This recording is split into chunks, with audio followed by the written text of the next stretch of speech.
Standing in my yard right now, watching the sky turn green. The kind of green that means the atmosphere is about to tear itself apart. Winds picking up, carrying that electric smell that comes before lightning. There's a coin in my hand, tarnished silver, worn smooth by decades of nervous fingers before mine, and I'm smiling because I know what's coming. The lightning hits me square in the chest, and I don't even flinch. The bolt tears through the air with a crack that should have stopped my heart, should have cooked me from the inside out. Instead, it feels like taking a deep breath. The power surges through me, and for a moment, I can see every electron dancing in the storm above. I'm still standing, still breathing, still smiling. Let me tell you how I got here, how I went from Donny Armadage, washed-up construction worker with nothing in his pockets but lint and broken promises, to this. To standing in a Kansas thunderstorm like some kind of deity while the world falls apart around me. It started 3 months ago, right after Dad died. I hadn't spoken to the old man in 4 years. Not since Mom's funeral, when he got drunk and told me I was the reason she'd worked herself into an early grave. Maybe he was right. I'd cost them plenty over the years. Dropped out of college, bounced between jobs, married, and divorced before I turned 30. The construction work was supposed to be my fresh start, but I managed to screw that up too. Slipped off a scaffold, messed up my back, and suddenly I was a liability. That's corporate speak for "we're done with you." So when the lawyer called to tell me Dad had passed, heart attack, alone in his recliner, probably happened during a Royals game, I felt nothing. Just a dull acknowledgement that another thread connecting me to anything meaningful had been severed. The house was mine. Dad's house. The place I grew up out here in the middle of nowhere, 20 minutes from Garden City, corn fields in every direction, sky so big it makes you feel like an insect. I'd hated it growing up, couldn't wait to leave. Funny how you end up right back where you started. I drove out there on a Tuesday. The house looked smaller than I remembered. Paint peeling, gutters sagging. Dad's truck sat in the driveway with 2 flat tires. Inside smelled like stale coffee and old man. That particular combination of aftershave, cigarettes, and decay that seems to settle into bachelors of a certain age. I wasn't planning to stay, just grab anything valuable, put the place on the market, take whatever money I could get, pay off some debts, maybe move somewhere warm, start over for the dozenth time. But then I found the basement. Dad had always kept it locked. Even when I was a kid, that door stayed padlocked. He'd said it was because of black mold or radon or some other excuse that changed every time I asked. I'd stopped asking by the time I was 12. The padlock was still there, rusted, but intact. I had to use bolt cutters from Dad's garage to get through it. The hinges screamed when I pulled the door open, and a wave of cold air rolled up from below. Not refrigerator cold, tomb cold. The kind that seeps into your bones and makes you think about mortality. The stairs were wooden, narrow, each one creaking under my weight. The light switch at the top didn't work, so I used my phone's flashlight. The beam cut through darkness thick enough to feel solid. The basement was smaller than I expected. Concrete walls, bare floor, water stains spreading across the ceiling like dark continents. And in the corner, covered by a canvas tarp, was a crate. It was old. Really old. The wood was dark with age, held together by iron bands that had oxidized to a deep rust red. Someone had burned words into the lid, rough letters that looked like they'd been done with a hot poker. Nathaniel's belongings do not open. Nathaniel, my great-grandfather, Dad's grandfather, the family war hero. I'd heard the stories growing up. Nathaniel Armadage had stormed the beaches of Normandy, fought his way through France and into Germany, survived 4 years of hell only to die on the last day of the war, shot by a drunk American soldier who'd been celebrating Hitler's defeat a little too enthusiastically. Tragic, heroic, the kind of story that gets repeated at Thanksgiving until it stops meaning anything. But Dad had never opened this crate.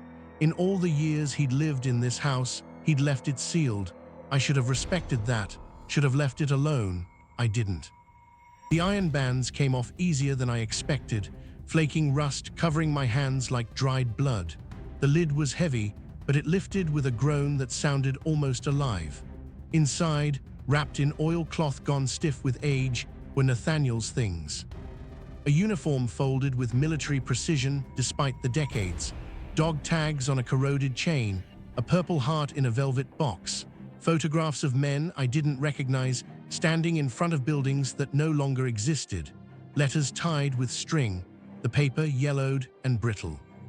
And at the bottom, wrapped separately in what might have once been a leather jacket, was a book.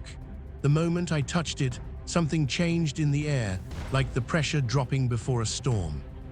My ears popped, and for just a second, I could have sworn I heard whispering dozens of voices, all speaking at once, too low to make out words, but loud enough to raise every hair on my arms. I lifted the book out carefully. It was heavy, bound in something that looked like leather, but felt wrong, too smooth, too cold. No title on the cover, just a symbol burned into the material. A circle with lines radiating out, and at the center something that might have been an eye or might have been something worse. I opened it. The first page was covered in handwriting so old it was barely legible, Latin maybe, or something older. But as I turned pages, the writing changed. Different hands, different languages, different eras. Someone had written in what looked like Middle English, someone else in German, another section in Russian, but certain words repeated, certain names and one name more than any other. Solomon, the original author. The first person to write down these rituals, these instructions, these I stopped on a page, covered in diagrams, circles within circles, symbols, at cardinal points, words of power written in phonetic English. As though the original author was trying to help someone pronounce something that human mouths weren't designed to speak. At the top of the page in handwriting I almost recognized were two words, invocation atrocitus, and below that in fresher ink a name I definitely recognized, Nathaniel Armitage, 1945. My great-grandfather had used this book, had performed this ritual, had summoned something called atrocities. I should have closed the book, should have put everything back, sealed the crate, walked away, sold the house, and never thought about that basement again. But I kept reading. The ritual was specific, detailed. It promised invulnerability against enemies, protection from harm, the power to stand against anything that threatened you, all for a price that would be collected in time. There were other rituals. Different demons, different powers, enhanced strength, knowledge of hidden things, the ability to command elements, each one promising something incredible, each one demanding payment. But there were also other pages. Instructions for binding, for trapping, for imprisoning the entities you summoned so you could use their power without paying the price. I read that section 3 times, my heart hammering. The handwriting was different here, older, more careful. Whoever had added this knowledge had done it as a warning or maybe as a temptation. You could summon a demon, trap it, use it, and never pay what you owed. I carried the book upstairs, set it on Dad's kitchen table, and stared at it for an hour while rain started pattering against the windows. My phone sat next to it, screen dark, bank app showing 84,723, mortgage company emails threatening foreclosure. Text from my sister, 2 months old, still unanswered. I had nothing, no job, no family, no prospects, just a house I couldn't afford to keep and a future that looked like a long, slow slide into irrelevance. What did I have to lose? That's what I told myself. That's what I kept repeating as I went back down to the basement, book in hand, and started gathering what I needed. Candles from Dad's emergency supplies, salt from the kitchen, a knife sharp enough to draw blood. The ritual required a binding circle. The book showed me how to draw it, precise measurements, specific symbols at each cardinal point.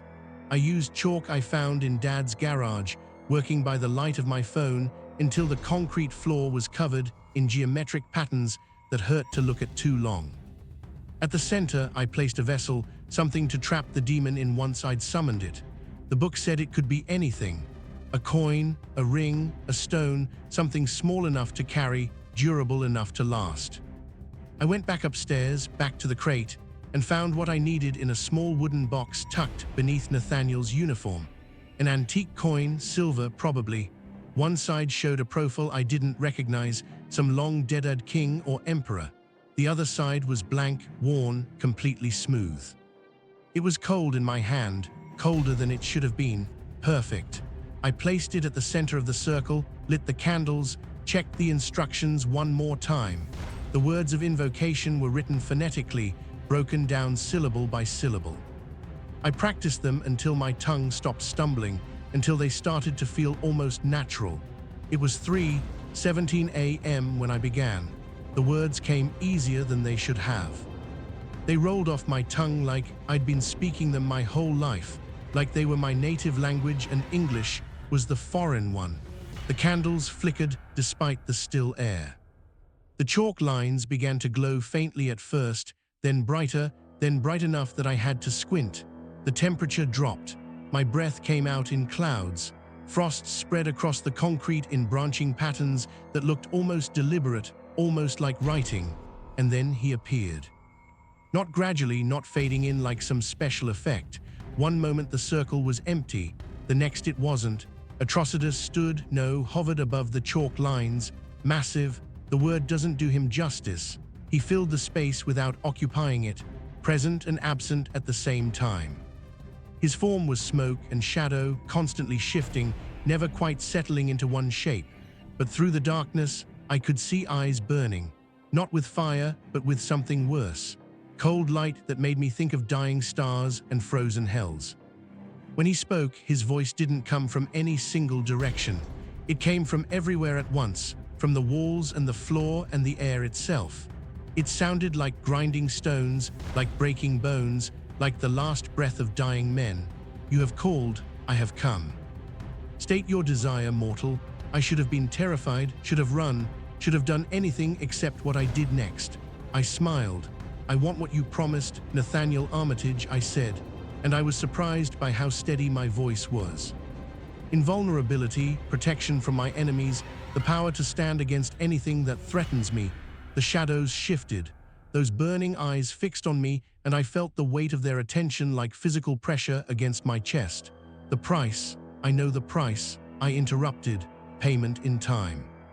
When the debt comes due, yeah, I read that part. Then you accept, I do.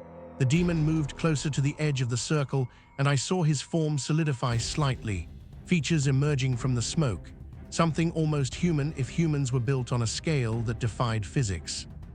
He reached out one massive hand, claws like obsidian knives extending toward me. Take my hand, seal the bargain. I didn't move. Instead, I pulled out the second piece of paper I'd tucked into my pocket. The binding ritual, the trap. Actually, I said, I've got a better idea. I started reading. The words were harsh, guttural, and they scraped my throat raw coming out. But I kept reading, kept speaking, and with each syllable, the chalk lines began to glow brighter. Atrocitus realized what was happening too late. He roared, a sound that cracked the concrete that made the candles explode into columns of flames 6 ft high. He threw himself against the circle, and for a moment, I thought it wouldn't hold. The lines buckled, bent, the symbols writhing like living things, but they held. The coin at the center of the circle began to rise, floating up on invisible strings. It spun faster and faster, and Atrocitus' form began to compress, to shrink, pulled inexorably toward that small piece of tarnished silver. You dare, he bellowed, but his voice was already growing fainter. I dare, I said. The demon collapsed into the coin like water going down a drain. The smoke funneled inward. The shadows contracted. Those burning eyes were sucked into the metal. For one moment, the coin glowed white-hot, and I heard Atrocity's scream, a sound of rage and disbelief that I felt in my teeth. Then silence. The candles guttered out. The chalk lines faded. The basement was dark and cold and empty, except for me, and that coin lying in the center of the circle like it had always been nothing more than an old piece of silver. I picked it up, still cold, but now when I looked at it closely, I could see something moving in the metal's depths. A shadow, a flicker, like something alive trapped behind a silver mirror. I felt it then, the power flooding into me like electricity, like ice water in my veins. My back, which had itched constantly since the accident, went silent. The exhaustion that had been my constant companion for months evaporated. I felt strong, whole, invulnerable. I had done it. I had trapped a demon and stolen his power. I put the coin in my pocket and went upstairs. The sun was coming up, painting the kitchen in shades of pink and gold. Everything looked the same. The peeling linoleum, the ancient refrigerator, the table covered in bills I couldn't pay. But I wasn't the same. I drove into Dodge City that night. There's a bank on 3rd Street, First National, the one that had sent me the foreclosure notice on Dad's house. I waited until after midnight, until the streets were empty, until there was nothing but me in the darkness and that coin burning cold in my pocket. The security guards saw me coming. Big guy, probably former military, hand moving to his weapon as I walked through the door. I just kicked off its hinges. "Freeze," he shouted. "Hands up. Don't." He fired 3 times. Center mass, just like they teach you. I watched the muzzle flash, heard the reports echo through the empty lobby, felt the impacts like someone throwing pebbles at me. The bullets hit my chest and stopped. Didn't even tear my shirt. They just flattened against me and dropped to the floor with little metallic plinks that sounded almost musical. The guard's face went white. "What the?" I walked toward him. He fired again, emptying his magazine. Bullets bounced off me like rain off a windshield. I felt them. Little points of pressure, momentary discomfort, but they couldn't hurt me. Nothing could hurt me. I took his gun away gently and set it on the counter.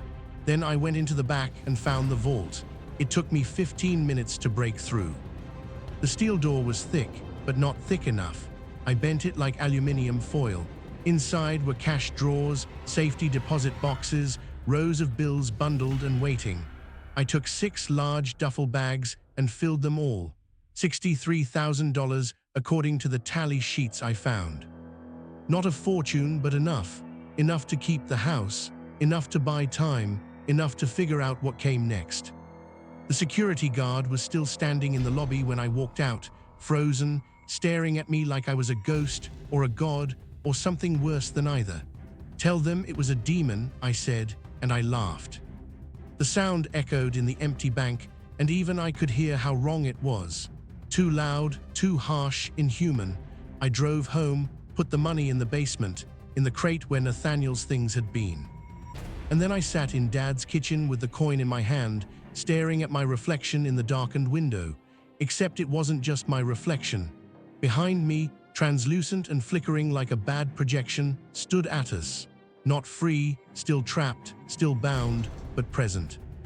Those burning eyes stared at me from inside the silver, from inside the glass, from inside my own skull. And then I heard his voice. Not thunderous anymore, not echoing, just a whisper, intimate and cold, coming from somewhere behind my left ear. "You've opened the door, Donnie. You've tasted what you could be, and now that you know what's possible, do you really think you'll stop here?" I looked down at the coin, saw those eyes staring back. "Now, let me show you what lies beyond." The coin felt warm in my hand for the first time. Not hot, not yet, just warm, like something living, something hungry. And I realized with a thrill that ran down my spine like ice water. He was right. I wasn't going to stop. I was just getting started. 6 weeks. That's how long it took for me to stop being Donnie Armitage and become something else entirely. The basement became my temple. I cleared out everything. Dad's old furniture, boxes of Christmas decorations, the water, heater. I had to relocate to the garage. I needed space, room to work. The chalk circle became permanent, carved into the concrete with a Dremel tool until my hands cramped. I bought candles in bulk from a wholesale store in Witcher. Black ones that burned with flames that seemed too steady, too perfect. The coin never left my neck. I'd threaded it onto a silver chain, real silver, because something told me it mattered. It hung against my chest, cold even through my shirt. A constant reminder of what I'd trapped, what I owned. The money from the bank lasted longer than I expected. Turned out when you're not afraid of anything, you don't spend much on entertainment or comfort. I paid off Dad's mortgage, bought groceries, fixed the truck's tires, basic stuff. The rest stayed in duffel bags in my bedroom closet, stacked like trophies. But the money wasn't what mattered anymore. The power was, I discovered I could talk to Atrocitus whenever I wanted. All I had to do was hold the coin, close my eyes, and sink into that cold space where his consciousness lived. It was like diving into freezing water, shock and clarity all at once. "I want more," I told him one night, standing in the circle with the coin clutched in my fist. His voice came immediately, no longer angry, almost eager. "Of course you do. What is invulnerability without strength to match it? What good is protection if you cannot act? Can you give me strength? I can give you anything, Donnie.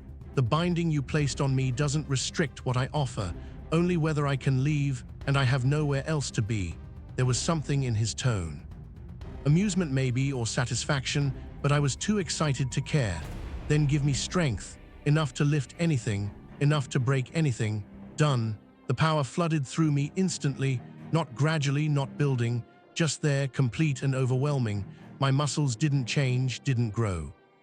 But when I gripped the old support beam in the basement corner and pulled, it tore free from the ceiling like it was made of cardboard. Concrete and wood exploded in a cloud of dust. The entire house shuddered. I stood there in the settling debris holding a 6FT beam that probably weighed 300 lb, and it felt like holding a broom handle. I laughed. The sound bounced off the walls, came back to me distorted and strange. Over the next 2 weeks, I kept asking, kept demanding. Enhanced perception granted. Suddenly, I could see in complete darkness, hear conversations from 3 houses away, smell rain coming from 50 mi out. Knowledge of hidden things granted. I opened books I'd never read and understood them instantly. Languages I'd never studied became clear. I looked at the stock market and saw patterns that were invisible before, connections that led to certainty. And then one night, during a thunderstorm that turned the sky purple and sent most of Garden City into their basement, I asked for the impossible. "I want to fly." Silence from the coin, longer than usual. When Atrocitus spoke, I could hear the smile in his voice. "Now we're getting somewhere. Yes, Donnie, yes, I can give you that. But understand, once you taste the sky, once you've looked down on the world from above, you'll never be satisfied with Earth again. I don't want to be satisfied. I want to be free, then let go." The power hit me like a physical blow. The first time anything had struck me with force since the binding. I gasped, fell to my knees, felt something fundamental change in my relationship with gravity. The world stopped pulling me down, started offering instead. I walked upstairs, out the front door, into the storm. Rain hammered down. Wind pushed at me hard enough to make me lean forward. Lightning split the sky and jagged branches that burned after images into my vision. I looked up at the chaos above, and I rose. Not jumped, not launched, just stopped standing on the ground. Gone. My feet lifted from the grass, and suddenly I was 10 FT up, 20, 50. The wind grabbed me but couldn't control me. I was part of it now, moving through air like a fish through water, natural and right and perfect. I flew into the storm. The clouds swallowed me. Rain hit my face hard enough to sting anyone else, but I just laughed and climbed higher. Lightning flashed around me, not avoiding me, but drawn to me, dancing toward me like I was conducting an orchestra of electricity. Bolts struck me again and again, and each one felt like recognition, like the storm knew what I was and welcomed me as kin. I could see the whole county spread out below when I broke through the top of the thunderhead. Lights from towns scattered across the darkness, tiny and fragile, roads like veins, rivers like scars. And above me, stars so bright and cold they made me feel something I hadn't felt in weeks. Small. I hated that feeling, crushed it. Dove back into the storm and let the lightning find me again until I felt large, powerful, infinite. That's when I noticed the tornado. It was forming to the west over the flat farmland between Garden City and Laken. I watched the funnel descend from the cloud base, graceful and terrible, touching down in a wheat field and turning golden grain into a whirling golden storm. Beautiful in its way, destructive, honest about what it was. I flew closer. The tornado was massive up close, a column of rotating wind and debris easily 200 FT wide. The roar was deafening, a sound that vibrated in my chest cavity that I felt in my bones. Objects spun past me, pieces of fence, chunks of earth, an entire corrugated roof panel spinning end over end. I reached out and touched the edge of the vortex. The wind grabbed my hand, tried to pull me in, but I was stronger. I pushed back and the tornado shifted just slightly, just a few degrees to the south. I could control it. The realization was intoxicating. I flew around the funnel, testing, experimenting. A push here made it tighten, a pull there made it widen. I was playing with forces that humans had feared since they'd first looked at the sky and understood how small they were. And then I saw the town in its path. Meridian Springs. Population sign at the city limit said 2,400, though I doubted it was that many anymore. Small place, post office, grain elevator, elementary school, maybe 3 churches. The kind of town that exists because it always has, not because it serves any real purpose in the modern world. The tornado was going to miss it by maybe a mile, close enough to scare them. Far enough to spare them. I could have left it alone, could have let nature take its course, but I wanted to see what would happen. I pushed at the tornado's edge, guided it. The funnel responded like a trained animal, curving in a graceful arc that took it directly toward the cluster of lights that marked Meridian Springs. From above, I watched it hit. The destruction was systematic. The tornado carved through the town like a scalpel, precise and thorough. Buildings exploded into component parts. Brick and wood and glass becoming projectiles, becoming shrapnel. Cars flipped end over end. Power lines snapped and sparked. A church steeple, white wood, probably 100 years old, separated from its building and spun into the darkness. I could hear screaming even over the roar. Tiny voices swallowed almost immediately by wind and destruction. The tornado spent 4 minutes in Meridian Springs when it lifted, roping back up into the cloud base. Maybe a quarter of the town still stood. The rest was just rubble and twisted metal and fires that the rain was slowly drowning. I hovered there for a long time, looking down at what I'd done, waiting for guilt, for horror, for remorse. It never came. Instead, I felt satisfaction, pride, even. I had done that me. With nothing but a thought and a gesture, I had reshaped the world. Those people down there screaming and bleeding and dying. They had no idea what had really happened. They thought it was an act of God, a random tragedy, bad luck. They didn't know it was me. And that made it better somehow, purer. I flew home. By the time I landed in my yard, emergency vehicles were already screaming down Highway 50, heading west. Ambulances, fire trucks, the whole county response. Too late, of course, always too late. In my basement, I held the coin and sank into that cold space where Atrocitus waited. "Did you enjoy yourself?" he asked. "Yes. Good. There's so much more I can show you, Donnie. So much more you can do. Tell me." And he did. The news said 37 people died in Meridian Springs, hundreds injured. The governor declared a state of emergency. FEMA sent crews. Insurance companies sent adjusters. Everyone agreed it was a tragedy unprecedented in its ferocity. No one suspected the truth. I watched the coverage obsessively for 3 days, looking for any hint that someone knew that someone had seen me in the sky, but there was nothing.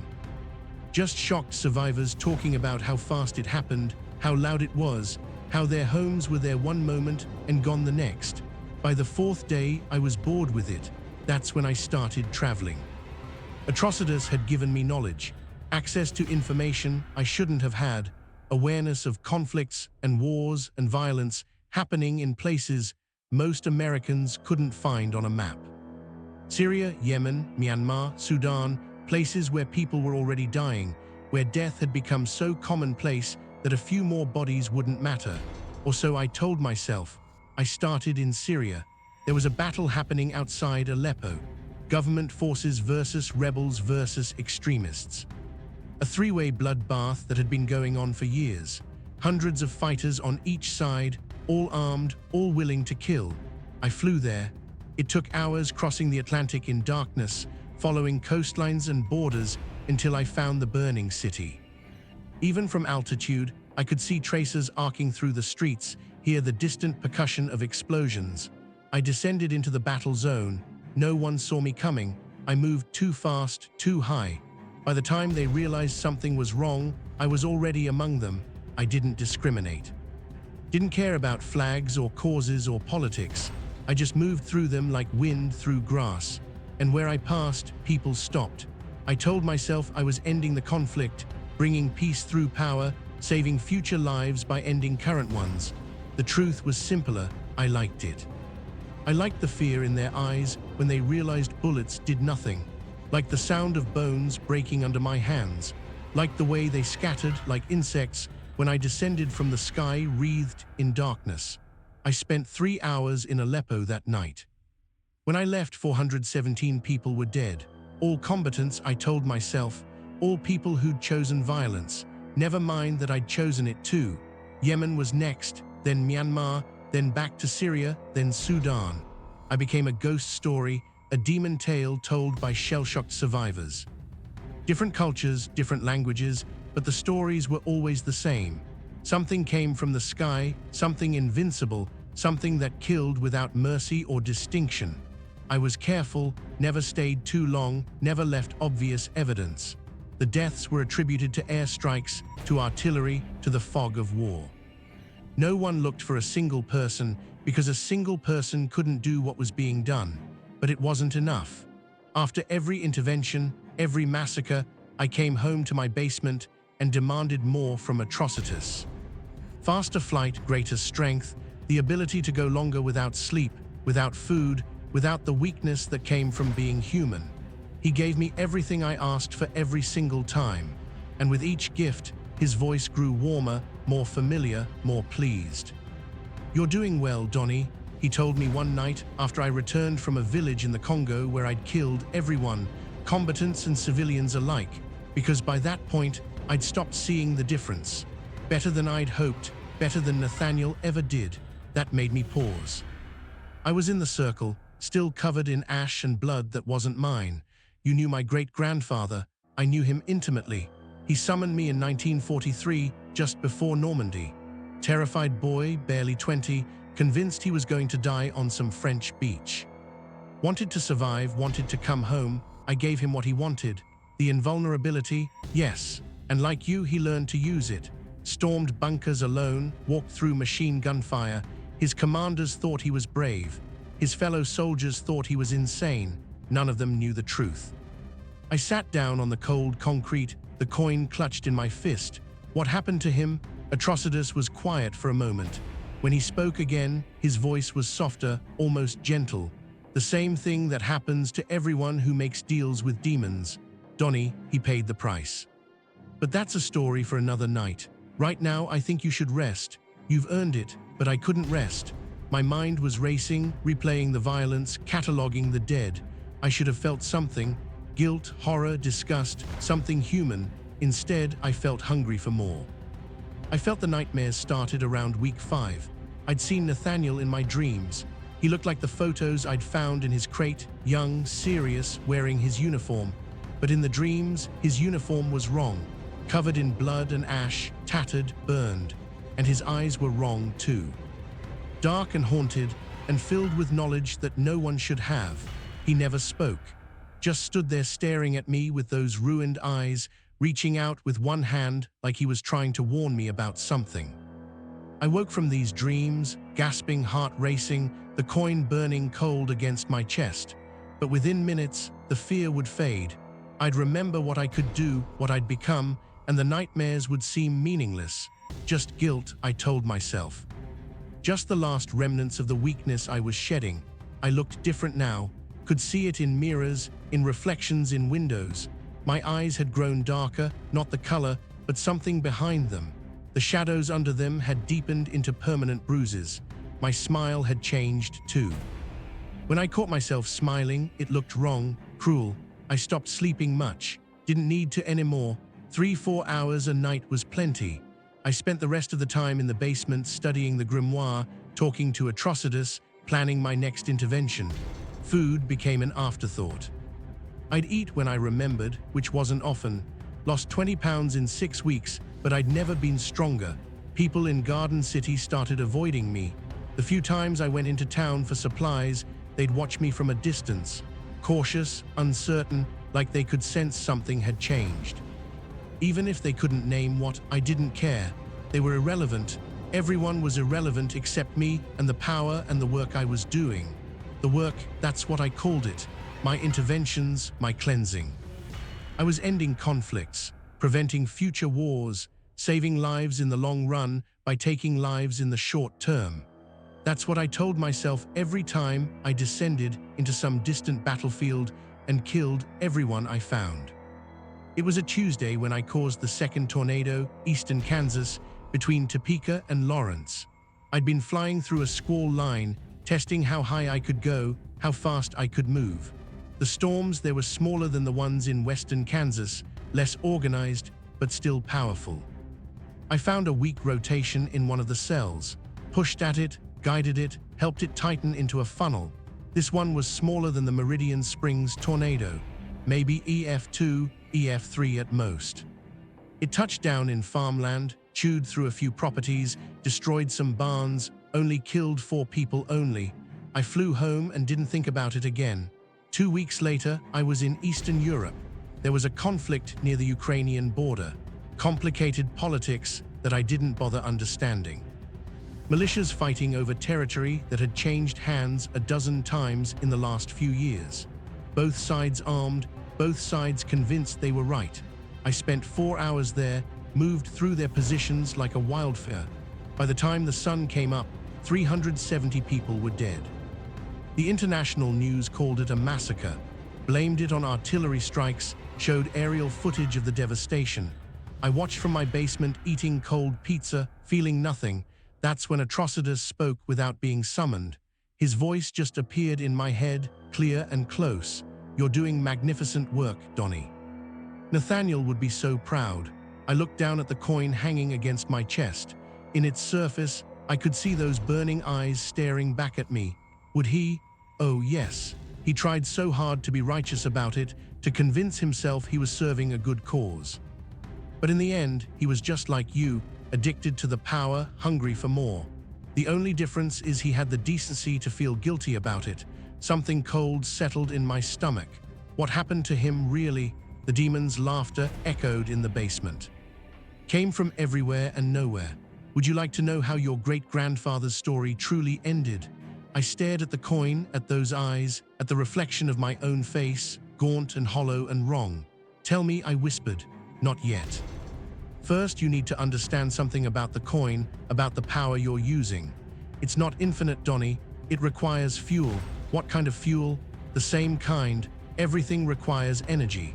Specifically, the energy released when a human soul severs its connection to a physical body. Death energy, if you want to be crude about it." My hands started shaking. "You're saying the power comes from everyone you've killed?" "Yes. Each death charges the coin, sustains your abilities. Without that constant influx of souls, the power would fade. You'd become mortal again, vulnerable again, weak again. I thought about Meridian Springs, about Syria and Yemen and Myanmar, about all those battlefields, all those bodies. How many? I asked. How many what? How many people have I killed? Atrocitus was quiet for a long moment. When he spoke, his voice was almost gentle. Do you really want to know? I did, and I didn't. The number would be large, I knew that. But hearing it, acknowledging it would make it real in a way it hadn't been before. Tell me, 2,147. The number hit me like a fist. I'd known it was bad, but somehow I'd never let myself count, never let myself add it up. 2,000 people, more than lived in Meridian Springs.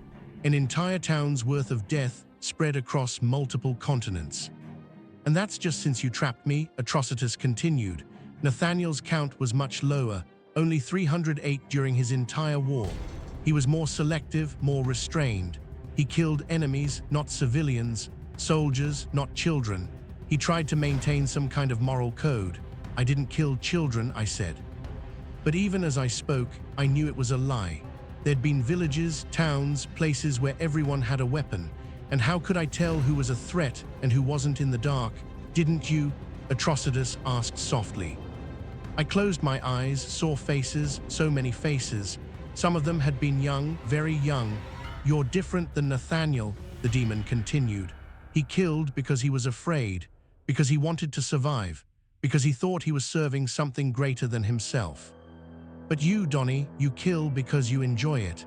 That's not true, isn't it? Be honest with yourself. When you descend into those battles, when you move through those crowds of screaming, terrified people, don't you feel it? The rush, the satisfaction, the pure, undiluted pleasure of being stronger than anything else alive. I couldn't answer because he was right. I stood up, walked to the stairs, climbed up into the kitchen. Dawn was breaking outside, painting the eastern sky in shades of red and gold. The same colors as fire, the same colors as blood. My phone buzzed, news alert. Another conflict brewing, this time in Africa. Ethnic tensions boiling over into violence. Militias forming, people dying. I could end it. Could fly there and end it all in a single night. Would end it because that's what I did now. That's what I'd become. I looked down at the coin. Those burning eyes stared back, reflecting my own face in the tarnished silver. And for just a moment, I saw something else in that reflection.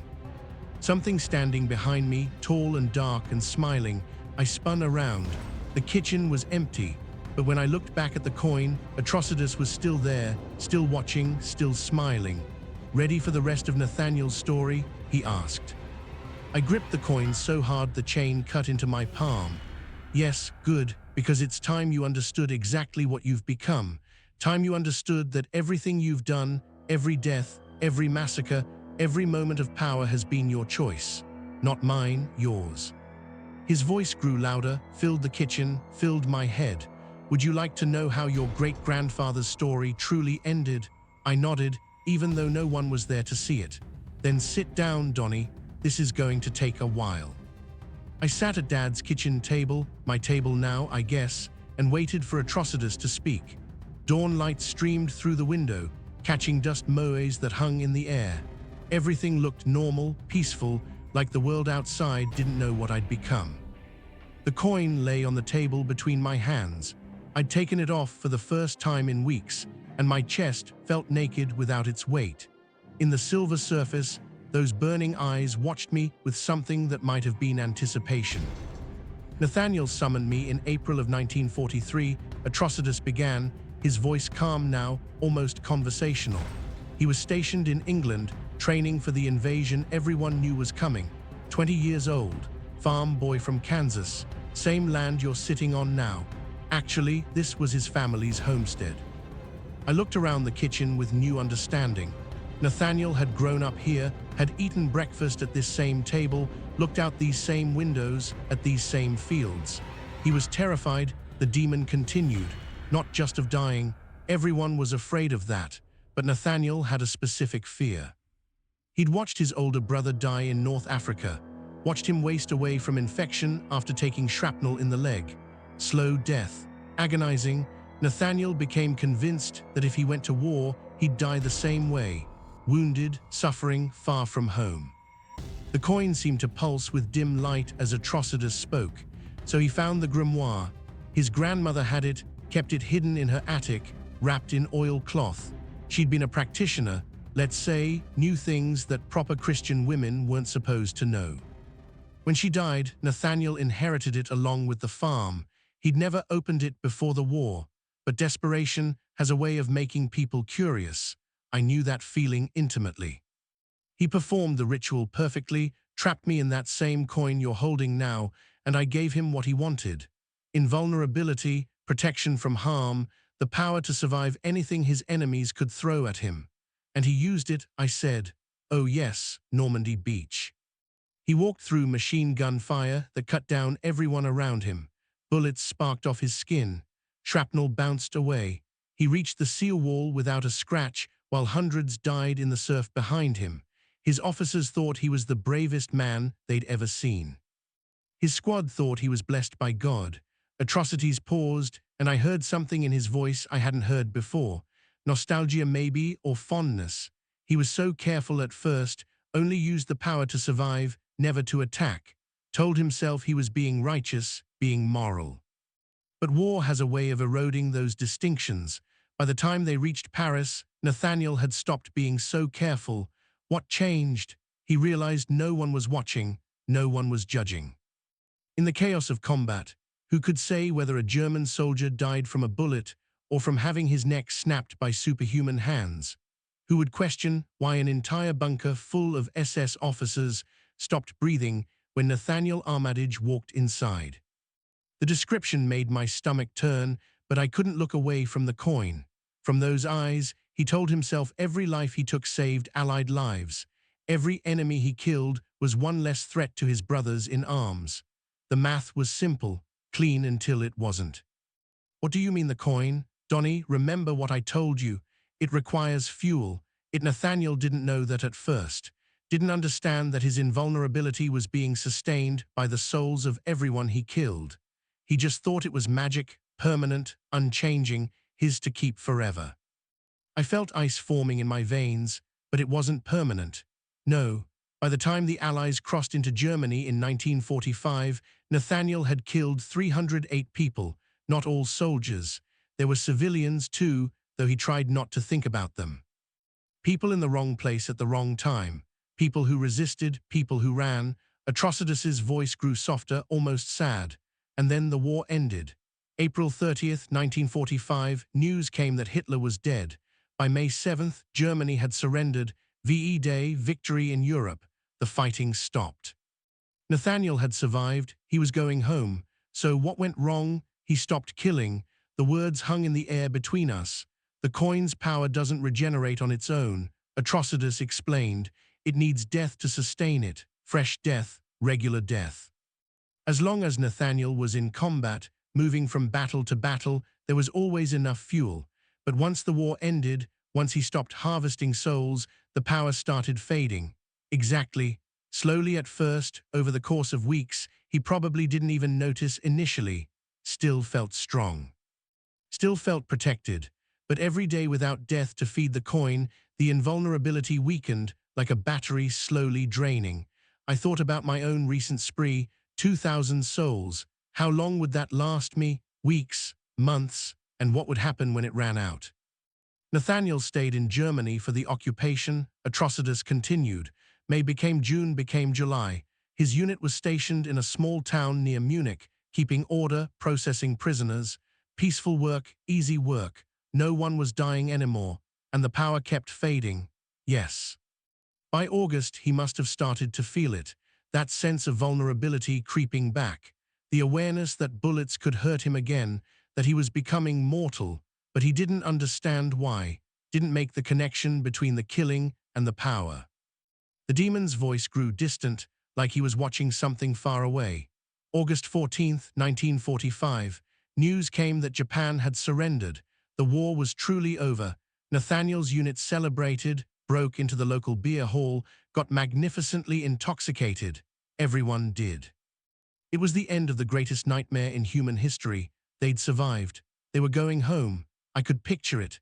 Young men, barely more than boys, drinking away 6 years of horror and fear. Laughing, crying, alive. Nathaniel got drunk too. First time since before D-Day. Let himself relax. Let himself believe it was really over. And at some point in the celebration, a private named Eddie Falco, kid from Detroit, couldn't have been more than 19, decided to fire his pistol into the air. Celebration shot. Cowboys in the movies did it all the time.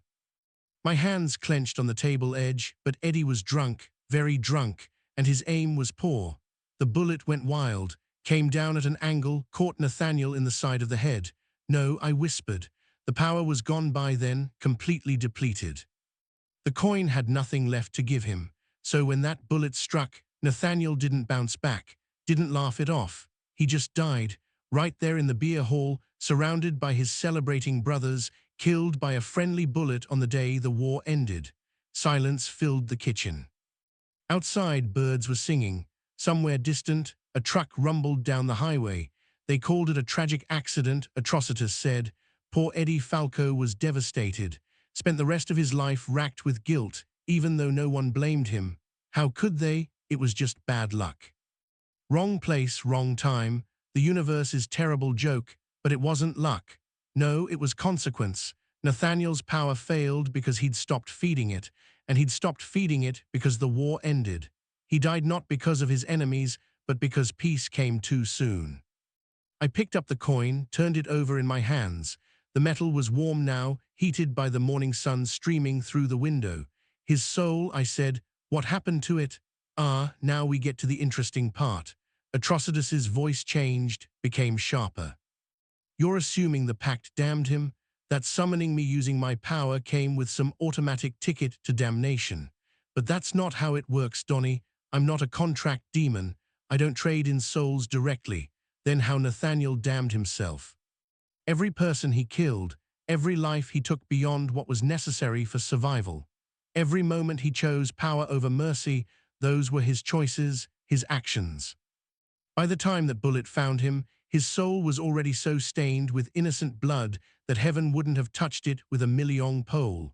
The ice in my veins spread to my chest. My heart, he's in hell, Atrocitus confirmed.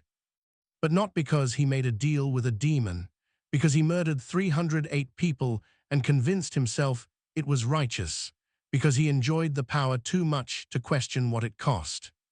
Because when you kill that many people, regardless of your justifications, there are consequences that transcend any contract. I stared at the demon's eyes in the coin. You're saying I damned myself too? Oh, Donnie, the voice was almost gentle now. You damned yourself the moment you redirected that tornado into Meridian Springs. Everything after that was just you digging the hole deeper. But the binding, the trap, you said you were imprisoned. And then Atrocitus laughed. It started as a chuckle, low and dark, but built into something terrible. The coin vibrated on the table, shaking with the force of that laughter. The sound filled the kitchen, the house, my skull. It wasn't just sound. It was presence, overwhelming and suffocating. The air in front of me began to shimmer. I pushed back from the table, the chair scraping loudly against the floor. The shimmer grew more solid, more defined, shadow coalescing into form. And then he was there, Atrocitus, not trapped in the coin, not bound by circles, standing in my kitchen in full manifestation, massive and impossible. His head brushing the ceiling, his form simultaneously solid and smoke, present and absent. Those burning eyes looked down at me with something that might have been pity. Oh, Donnie, he said, and his voice came from the air itself. Sweet, stupid, arrogant. Donnie, did you really think those chalk lines held me? Did you honestly believe a binding ritual copied and recopied across centuries, worn down by translation and transcription errors, could trap something like me? I couldn't speak, couldn't move. Terror had frozen me in place. The binding was never real, Atrocitus continued. It was theater, a prop in a play designed to make you feel powerful, make you feel in control. Because demons like me don't trade in contracts, Donnie. We trade in choices. He moved closer, and the temperature dropped 20 degrees. I gave you exactly what you asked for. Every time without restriction or requirement, the power was always yours to use or not use. I never demanded death, never required sacrifice, never forced your hand. But the coin, the souls, a lie. Well, partially a lie. The coin does store energy from death, but it's not necessary. You could have had the invulnerability without ever killing anyone. Could have lived your entire life untouchable and harmless. But where's the fun in that? The demon smiled, and it was the most terrible thing I'd ever seen. I told you the coin needed to be recharged because I wanted to see what you'd do with that information. Would you stop? Would you limit yourself? Would you question the morality of killing to maintain your power? He leaned down until his face was level with mine. You didn't even hesitate, didn't even pause. You just kept killing, kept justifying, kept feeding your addiction to power while telling yourself it was necessary. And with every death, with every massacre, with every tornado you guided into populated areas, you sealed your own fate. I found my voice. Finally, it came out as a whisper. You manipulated me. I gave you options. You chose what to do with them. Atrocitus straightened, spreading his arms wide. Every demon you could have summoned from that grimoire would have done the same thing. Given you power and watched to see what you do with it. That's our role, Donnie. We're not tempters. We are mirrors. We show humans what they really are when all the rules and consequences fall away. And what am I? You're a killer, not a soldier, not a warrior. Not a reluctant hero making hard choices. just a small, bitter man who found a gun that could kill anything and decided to use it again and again and again. The words hit harder than any bullet could have. Nathaniel killed from fear and duty. Atrocitus continued. He was traumatized, desperate, trying to survive an impossible situation. But you, Donnie, you were never in danger, never had to kill anyone. You did it because you wanted to, because you liked it. Because making people afraid, making people die was the first thing in your entire miserable life that made you feel important. That's not true, I said, but my voice cracked. Isn't it? Think about Meridian Springs. You could have left that tornado alone. Could have guided it away from the town, but you pointed it directly at them instead, then flew above and watched them die, watched them scatter and scream and break, and you felt nothing but satisfaction. I couldn't deny it, couldn't even try. Think about Syria, Yemen, Myanmar, the Congo. All those battlefields where you told yourself you were ending conflicts. You were ending lives, Donnie, men, women, children.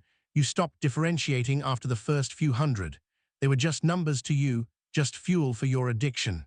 Atrocitus circled me, his form shifting and flowing. 2,147 people.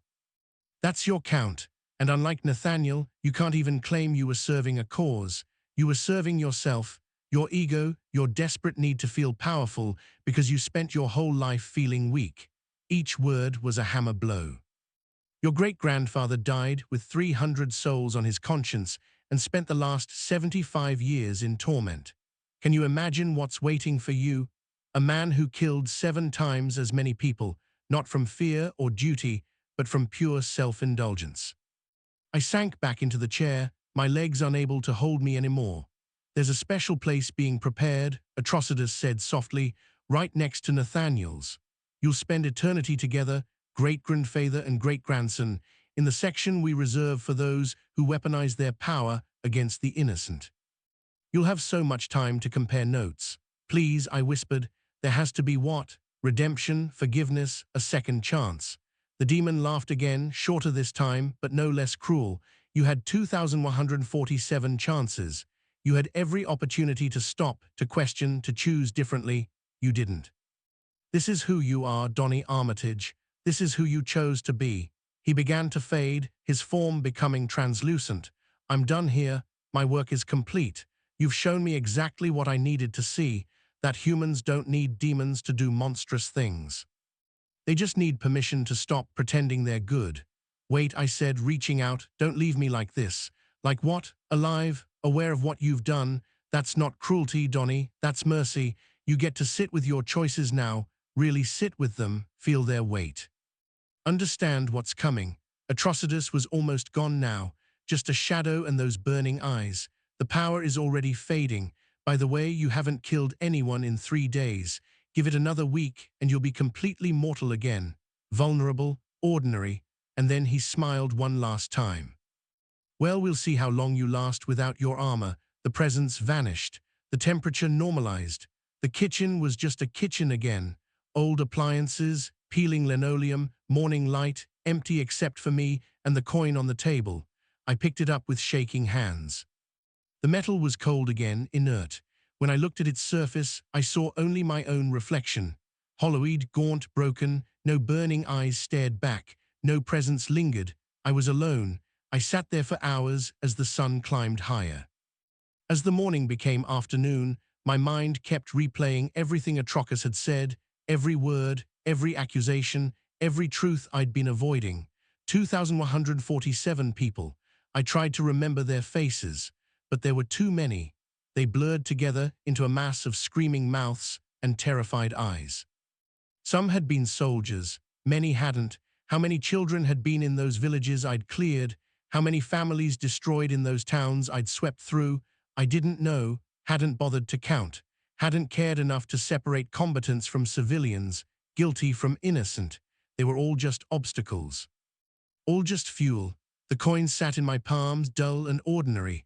I could feel it now, the power draining away, like water leaking from a cracked container.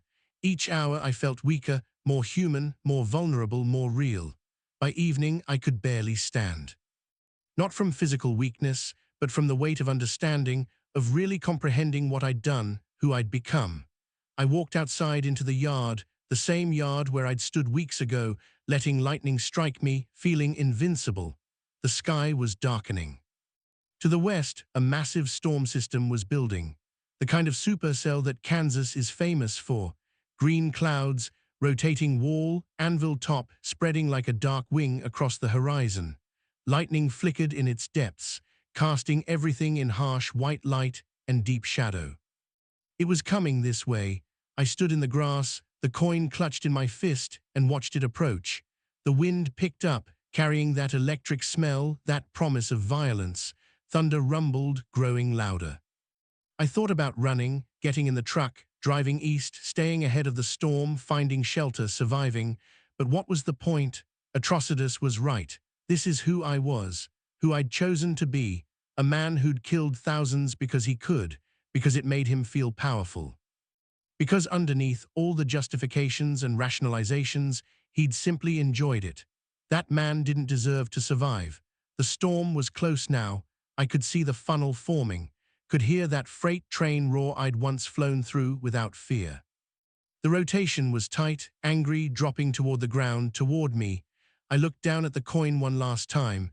It was completely dark now, all its stolen light gone, just metal, just an antique from a dead man's pocket, worthless. I held it up toward the storm, not offering it, not bargaining with it, just returning it. The tornado touched down half a mile away, carving a path through the cornfield, coming straight for the house. For me, lightning erupted from the clouds, multiple bolts striking all around me. The air itself seemed to tear apart, and through it all I stood still. I thought I heard voices in the thunder, 2,147 voices, all screaming, all accusing, all waiting. I thought I saw faces in the lightning, Nathaniel's face among them, not angry, not judgmental, just sad. We'd both made our choices, both followed the same path to the same end. The tornado was 100 yards away, 50, 25. I closed my eyes. The last lightning bolt hit me square in the chest. This time I felt it. The electricity coursed through me, seizing every muscle, stopping my heart. I felt my skin burn, my nerves catch fire, my brain overload with signals it couldn't process. I felt it all, and then I felt nothing. The coin fell from my charred hand, bounced once on the grass, and rolled to a stop in the mud near the house's foundation. The tornado passed over the spot where I'd stood, tearing the house apart, scattering debris across half a mile of Kansas farmland, but the coin remained, half buried in the mud, tarnished and cold and empty. Above the storm began to break apart, its energy spent. Rain fell in sheets, washing ash and blood, and the last remnants of Donny Armitage into the thirsty earth. By morning, the sky was clear, birds sang, the sun rose red and gold over the ruined farm. And somewhere far below, in a place where light never reached, two souls stood together in the darkness they'd earned.